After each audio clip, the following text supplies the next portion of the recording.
দর্শক, লন্ডনের Lords cricket ground থেকে আবারও সরাসরি যুক্ত হচ্ছে আপনাদের সাথে। এবং আপনারা জানেন যে নারী টি-20 বিশ্বকাপে গ্রুপ পর্বে নিজেদের শেষ ম্যাচটা খেলে ফেলেছে বাংলাদেশ, এবং সাউথ আফ্রিকার বিপক্ষে সেই ম্যাচটি কিন্তু বাংলাদেশ হেরেছে 4 উইকেটে। যদিও বা বাংলাদেশ চেয়েছিল যে এই লাস্টের যে ম্যাচ তাদের, সেই ম্যাচটা জয় দিয়ে শেষ করার জন্য, কিন্তু কিছু ভুলভ্রান্তির কারণে আসলে সেটা সম্ভব হয়নি। বাংলাদেশের আক্ষেপ রয়ে গেছে, আরো যদি 20 রান বাংলাদেশ করতে পারতো তাহলে কিন্তু সাউথ আফ্রিকাকে আরেকটু চাপে ফেলতে পারতো বাংলাদেশ। কিন্তু তারপরেও আসলে সাউথ আফ্রিকা হয়তোবা হারার যে উইকেট, 4 উইকেটে হেরেছে, সেটা দেখে হয়তোবা ম্যাচের পুরো পরিস্থিতি বোঝা যাবে না। কিন্তু বাংলাদেশের বোলাররা কিন্তু ভালোই চাপে ফেলেছিল সাউথ আফ্রিকাকে।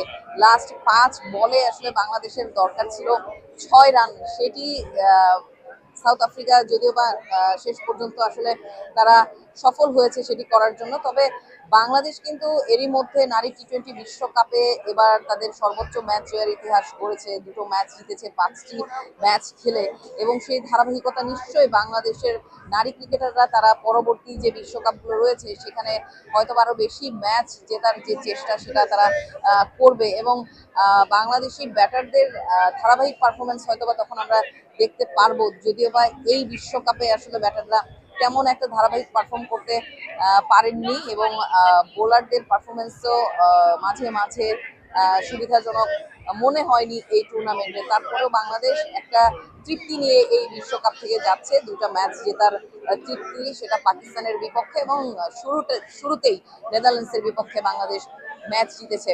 যদিও বা ভারতের বিপক্ষে যে ম্যাচটা ছিল বাংলাদেশ, সেই ম্যাচটাই ভালো পারফর্ম করতে পারেননি। ব্যাটিং, বোলিং, ফিল্ডিং সব বিভাগে আসলে বাংলাদেশ খুব একটা ভালো পারফর্ম করেনি। মিস ফিল্ডিং আমরা দেখেছি।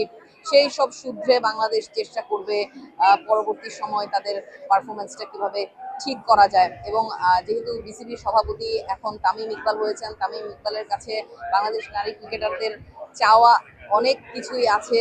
তারা চাইবে তাদের যে ফ্যাসিলিটিস এবং বেশি বেশি প্রস্তুতি ম্যাচ খেলার তাদেরকে সুযোগ করে দেওয়ার জন্য। এবং তামিম ইকবাল কিন্তু ম্যানচেস্টারে, ওল্ড ট্রাফোর্ডে তিনি নারী টি-20 বিশ্বকাপে বাংলাদেশের ম্যাচ দেখতে এসেছিলেন, যেটা ভারতের বিপক্ষে বাংলাদেশ খেলেছিল। এবং এখানটায় আপনারা এখনো দেখতে পাচ্ছেন যে দর্শকের উপচে পড়া ভিড়, কারণ লর্ডস ক্রিকেট গ্রাউন্ডে খেলা মানেই ক্রিকেট প্রেমীদের জন্য একটা আলাদা আবেগ কাজ করে। সেই কারণেই কিন্তু সব সময় যখনই লর্ডস ক্রিকেট গ্রাউন্ডে কোনো ক্রিকেট ম্যাচ থাকে, দর্শকরা খুব উৎসাহ উদ্দীপনা নিয়ে তারা খেলা দেখতে আসে। এবং বাংলাদেশি সমর্থকদেরকে আমরা দেখেছি যে বাংলাদেশকে সাপোর্ট করার জন্য তারা কিন্তু আজকে মাঠে এসেছিলেন, যদিও বা হতাশ হয়ে ফিরতে হয়েছে।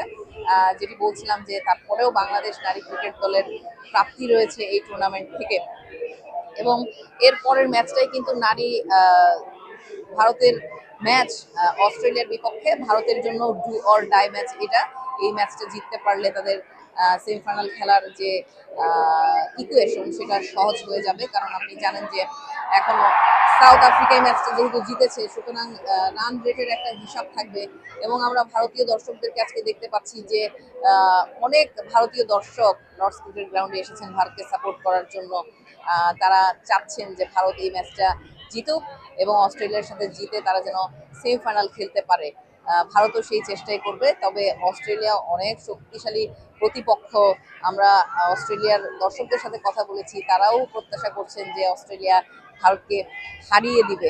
তো এই লর্ডস ক্রিকেট গ্রাউন্ডে এখন টি-20 বিশ্বকাপের যে পুরো আমেজ, আসলে সেই আমেজটা এখানেই বোঝা যাচ্ছে। ম্যানচেস্টার সিটিতে আমরা তেমন একটা আমেজ সত্যি বলতে দেখতে পাইনি, কিন্তু লর্ডস ক্রিকেট গ্রাউন্ডে এসে মনে হচ্ছে যে টি-20 বিশ্বকাপটা বোধহয় এখানেই হচ্ছে, এবং দর্শকদের মধ্যেও সেই উৎসাহ উদ্দীপনা রয়েছে। আমি একটু জাস্ট আপনাদেরকে এই এখানের আবহ দেখাতে চাই যে এখান দিয়ে আসলে যখন ক্রিকেটাররা প্র্যাকটিস গ্রাউন্ডে যাচ্ছিলেন তখন কিন্তু বেশ দর্শকরা কিন্তু ক্রিকেটারদের সাথে দেখা করার জন্য খুব মুখিয়ে ছিলেন, এবং যখনই যাচ্ছিলেন তখনই তারা উৎসাহ দিচ্ছিলেন, তারা চেয়ার্স করছিলেন ক্রিকেটারদেরকে।